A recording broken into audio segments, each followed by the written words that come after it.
Hello friends, I am पूजा श्रीवास और मैं आपके लिए काव्य खंड का 6 चैप्टर लेके आई हूँ। हमारा 5th चैप्टर हो चुका है और हमारा 6 चैप्टर है पुनर्मिलन और जिसके लेखक हैं जयशंकर प्रसाद जी। आइए हम समझते हैं फर्स्ट पद्यांश इसका। चौंके उठी अपने विचार से कुछ दुर्गत ध्वनि सुनती इस निस्बंद निशा में कोई चली आ रही है, कहती अरे बता दो मुझे दया कर, कहाँ प्रवासी है मेरा, उसी बावले से मिलने को डाल रही हूँ मैं फेरा। संदर्भ प्रस्तुत पद्यांश हमारी पाठ्य पुस्तक के काव्य खंड के पुनर्मिलन शीर्षक से उद्धृत है। यह कवि जयशंकर प्रसाद द्वारा रचित कामयानी महाकाव्य के निर्वेद सर्ग से लिया गया है। प्रसंग प्रस्तुत पद्यांश में कवि ने मनु की पत्नी श्रद्धा की विरह वेदना को व्यक्त किया है।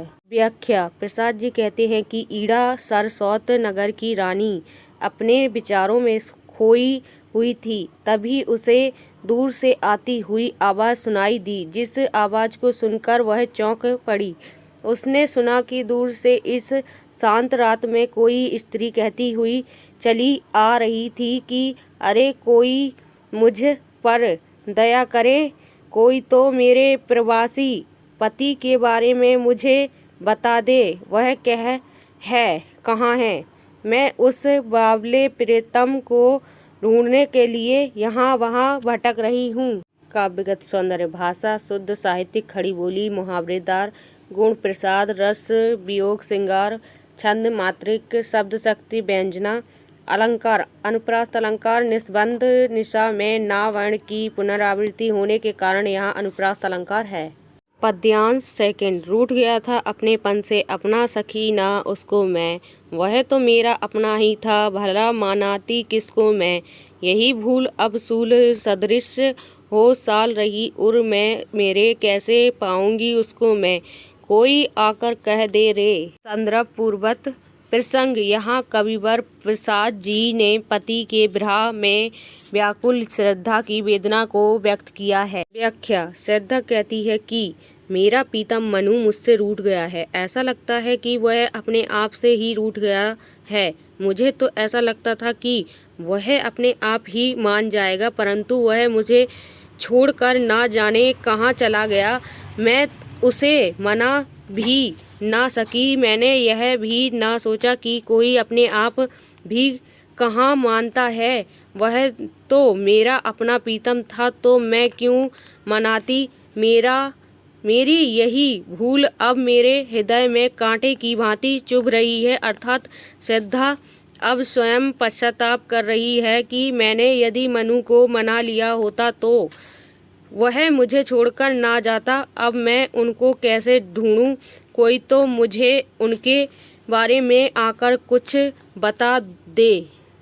काव्यगत सौंदर्य भाषा शुद्ध साहित्य खड़ी बोली गुण प्रसाद रस वियोग श्रृंगार छंद मात्रिक शब्द शक्ति व्यंजना अलंकार अनुप्रास्त अलंकार में मेरे में माँ वर्ण की पुनरावृत्ति होने से यहाँ अनुप्रास्त अलंकार है। रूपक अलंकार शूल सदृश में अर्थात कांटे रूपी पीड़ा का वर्णन किया गया है, जिस कारण यहाँ रूपक अलंकार है। भाव सभ्य विरह वेदना का यही भाव एक अन्य कवि ने भी स्पष्ट किया है। विकल विद्ध गंध विष तन तपित मलयानिल वन आओ, प्रिय और ना बहकाओ। पद्यांश थर्ड ईड़ा उठी दिख पड़ा राज्यपथ, धुंधली सी छाया चलती, वाणी में थी करुण वेदना, वह पुकार जैसी जलती।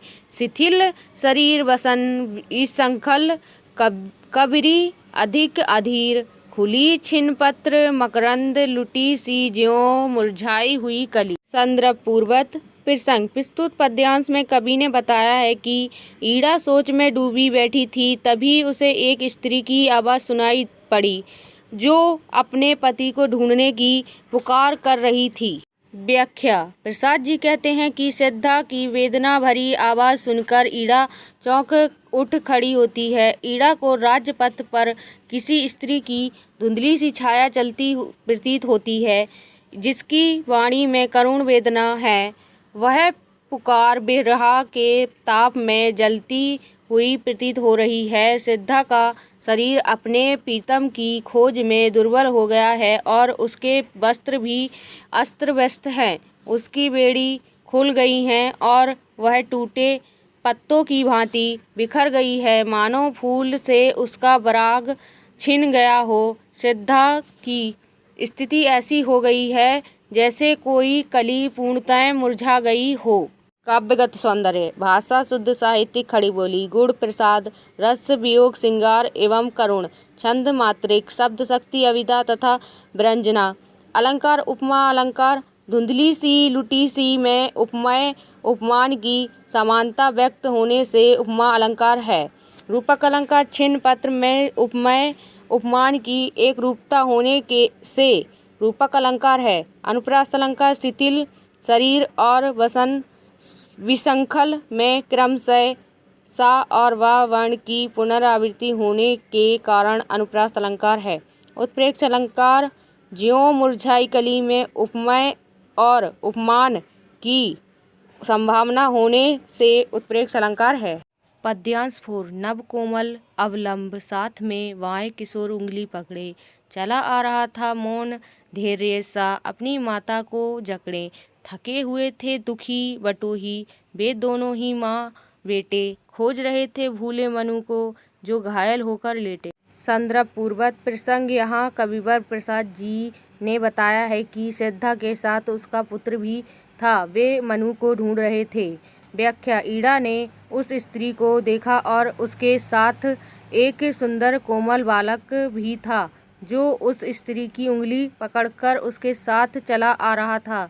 वह बालक शांत और धैर्य की मूर्ति सा प्रकट हो रहा था। वह बालक अपनी माँ का एकमात्र सहारा था और धैर्य की मूर्ति के समान प्रतीत हो रहा था तथा अपनी माँ को कसकर पकड़े हुए धीरे धीरे चला आ रहा था। प्रसाद जी कहते हैं कि जब ईड़ा ने उन दोनों को देखा तो वह अत्यंत थके हारे और दुखी लग रहे थे। वे दोनों माँ और पुत्र घर का मार्ग भूले उस मनु को ढूंढ रहे थे जो ईड़ा के महल में घायल अवस्था में लेटा हुआ था। काव्यगत सौंदर्य, भाषा शुद्ध, साहित्य खड़ी बोली, शैली भावात्मक व चित्रात्मक, गुण प्रसाद, रस वियोग, श्रृंगार एवं करुण, छंद मात्रिक, शब्द शक्ति, अविदा तथा व्यंजना, अलंकार, उपमा अलंकार। उपरोक्त पद्यांश में धैर्य सा अर्थात धैर्य की मूर्ति समान बालक का वर्णन किया गया है, जिस कारण यहाँ उपमा अलंकार है। पद्यांश 5, ईड़ा आज कुछ तीव्र हो रही दुखियों को देखा उसने, पहुंची पास और फिर पूछा, तुमको बिसराया किसने? इस रजनी में कहाँ भटकती जाओगी? तुम बोलो तो बैठो, आज अधिक चंचल हूँ, व्यथा गांठ निज खोलो तो। संदर्भ पूर्वक प्रसंग, यहाँ कविवर प्रसाद जी ने कहा है कि ईड़ा श्रद्धा की व्याकुलता से अत्यंत दुखी हो गई और उसने माता पुत्र को सांत्वना प्रदान की। व्याख्या, प्रसाद जी कहते हैं कि ईड़ा आज अत्यंत दुखी है। उसने माँ पुत्र की इस वेदना को अपनी आँखों से देखा है। ईड़ा उनके दुख और व्यथा को देखकर उनके समीप जाकर उनसे पूछती है कि तुम्हें किसने भुला दिया है? इस अंधेरी रात में तुम कहाँ भटक रही हो? मेरे पास बैठो, तुम्हारी व्यथा देखकर मेरा हृदय व्यथित हो रहा है और तुम्हारी वेदना के बारे में जानने की मेरी इच्छा हो रही है। तुम मुझे अपने दुख का कारण तो बताओ, हो सकता है मैं तुम्हारा कष्ट दूर करने में तुम्हारी कुछ सहायता कर सकूं। काव्यगत सौंदर्य, भाषा शुद्ध, साहित्य खड़ी बोली, शैली भाव आत्मक व प्रबंध, रस करुण और शांत, छंद मात्रिक, शब्द शक्ति, व्यंजना, गुण प्रसाद, अलंकार, अनुप्रास अलंकार, पहुंची पास और आज अधिक में पा और आ वर्ण की आवृत्ति होने से अनुप्रास अलंकार है। रूपक अलंकार, व्यथा गांठ में उपमेय से उपमान की एक रूपता व्यक्त होने से रूपक अलंकार है। पद्यांश 6, जीवन की लंबी यात्रा में खोए भी हैं, मिल जाते जीवन है तो कभी मिलन है, कट जाती दुख की रातें, श्रद्धा रुकी कुमार श्रांत था, मिलता है विश्राम यहीं, चलती ईड़ा के साथ जहाँ पर वाही शिखा प्रज्वलित रही। संदर्भ पूर्वक प्रसंग, यहाँ कविवर प्रसाद ने बताया है कि ईड़ा विरह व्याकुल श्रद्धा को सांत्वना देती है और रात में अपने पास रुकने का आग्रह करती है। व्याख्या। ईड़ा सिद्धा को सांत्वना देती हुई कहती है कि जीवन की लंबी यात्रा में कुछ साथी हमसे छूट जाते हैं और छूटने पर वह हमें पुनः मिल जाते हैं। जीवन में इस प्रकार के मिलने बिछड़ने का क्रम सदा से चलता आया है। यदि जीवन शेष है तो मिलना भी अवश्य होगा। चिंता मत करो, धीरे धीरे दुख का समय स्वयं ही बीत जाता है। प्रसाद जी कहते हैं कि ईड़ा की बातों से श्रद्धा को सांत्वना मिलती है। उसका पुत्र भी बहुत थक गया था। उसने सोचा थोड़ा सा विश्राम कर लेना चाहिए, इसलिए वह ईड़ा के साथ उस स्थान की ओर चल दी जहाँ पर आग जल रही थी। विगत सौंदर्य भाषा शुद्ध साहित्य, खड़ी बोली शैली, भावात्मक व प्रबंध गुण, प्रसाद रस, करुण व शांत छंद, मात्रिक शब्द शक्ति, व्यंजना, अलंकार, रूपक अलंकार, वाही शिखा में उपमय उपमान की एक रूपता व्यक्त होने से रूपक अलंकार है। भाव समय। सुख दुख की इस शाश्वत गति का निरूपण कवि ने अन्य स्थान पर भी किया है। मिलन वियोग नियति क्रम जानो, जीवन यूं चलता रहता, कौन बचा है काल बलि से, कौन नहीं दुख सुख सहता। पद्यांश 7। सह सहा धधकी बेदी ज्वाला, मंडप आलोकित करती, कामयानी देख पाई कुछ, पहुँची उस तक डग भरती, और वहीं मनु घायल सचमुच, तो क्या सच स्वप्न रहा, आहा प्राण प्रिय यह क्या तुम यों घुला, हृदय बन नीर बहा। संदर्भ पूर्वत प्रसंग। यहाँ कविवर प्रसाद जी ने सहसा मूर्छित मनु को देखकर श्रद्धा के मन में उठे भाव का सुंदर चित्रण किया है। व्याख्या। प्रसाद जी कहते हैं कि अचानक यज्ञ वेदी में अग्नि धधक उठी और पूरा मंडप प्रकाश से भर गया। श्रद्धा ने वहाँ कुछ देखा और वह उस ओर बढ़ गई। पास जाकर उसने मनु को घायल अवस्था में पड़ा पाया। श्रद्धा सोचने लगी कि मेरा सपन सच सिद्ध हो गया। वह चीख पड़ी और बोली, अह प्राण प्रिय यह क्या हो गया, तुम ऐसी दशा में क्यों हो। आश्चर्य यह है कि तुम इस प्रकार घायल होकर कैसे पड़ी हुई हो। यह कहते कहते उसका हृदय तीव्रित हो गया और आँखों से आंसू बह निकले। विगत सौंदर्य भाषा शुद्ध साहित्य, खड़ी बोली शैली, भावात्मक व चित्रात्मक गुण, माधुर्य रस, श्रृंगार, छंद, मात्रिक शब्द शक्ति, व्यंजना, अलंकार, रूपक अलंकार, वैदिक ज्वाला में उपमय और उपमान की एक रूपता व्यक्त होने से ये रूपक अलंकार है। अनुप्रास अलंकार सच्चा स्वप्न में सा वर्ण की पुनरावृत्ति होने से अनुप्रास अलंकार है। 8।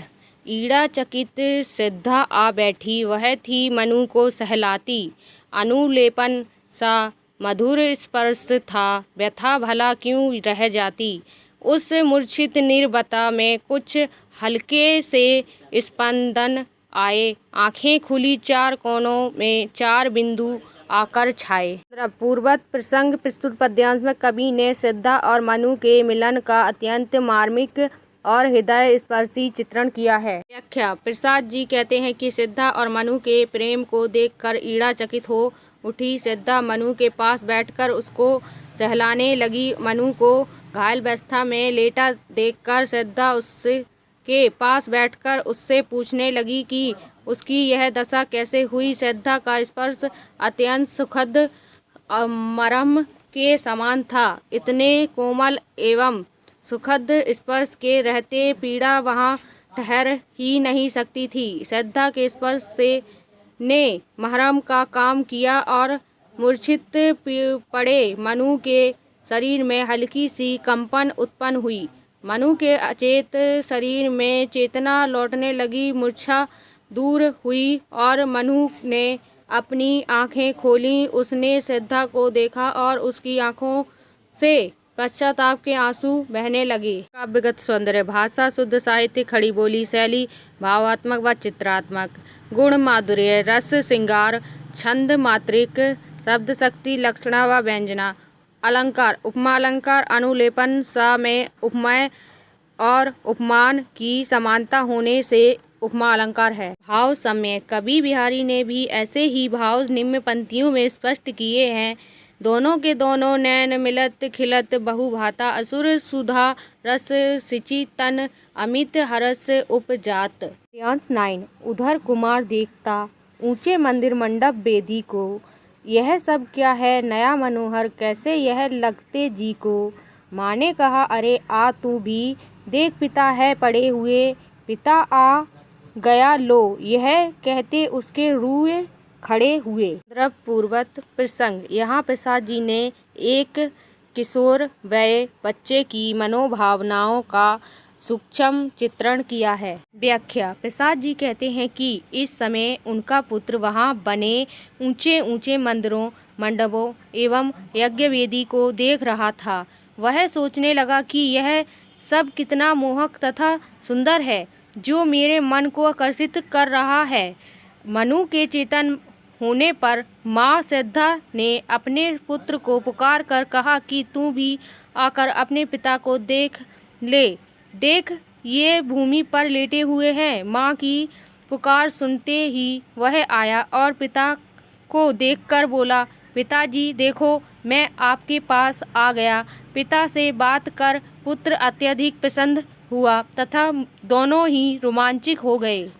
काव्यगत सौंदर्य, भाषा शुद्ध, साहित्य खड़ी बोली, शैली भावात्मक व चित्रात्मक, गुण प्रसाद एवं माधुर्य, रस श्रृंगार तथा वात्सल्य, छंद मात्रिक, शब्द शक्ति, लक्षणा, अलंकार, अनुप्रास अलंकार। मंदिर मंडप में माँ वर्ण की पुनरावृत्ति होने से यहाँ अनुप्रास अलंकार है। ध्यांश 10 माँ जल दे कुछ प्यासे होंगे, क्या बैठी कर रही यहाँ।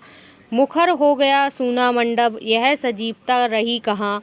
आत्मीयता घुली उस घर में, छोटा सा परिवार बना, छाया एक मधुर सुर, उस पर श्रद्धा का संगीत बना। संदर्भ पूर्वत प्रसंग प्रस्तुत पद्यांश में कवि ने श्रद्धा के पारिवारिक मिलन का आत्मीयतापूर्ण सजीव चित्रण किया है। व्याख्या, पुत्र अपनी माता श्रद्धा से पिता को पानी देने के लिए कहता है। वह कहता है कि पिताजी प्यासे होंगे, इन्हें जल लाकर दीजिए। बालक की मधुर आवाज़ से सारा मंडप झनकार युक्त हो उठा। वहाँ की निर्भरता भंग हो गई और सजीवता छा गई जो वहाँ पहले नहीं थी। कुछ ही क्षणों में वहाँ कण कण में आत्मीयता का आभास होने लगा तथा वहाँ परिवार जैसा सुखद वातावरण बन गया।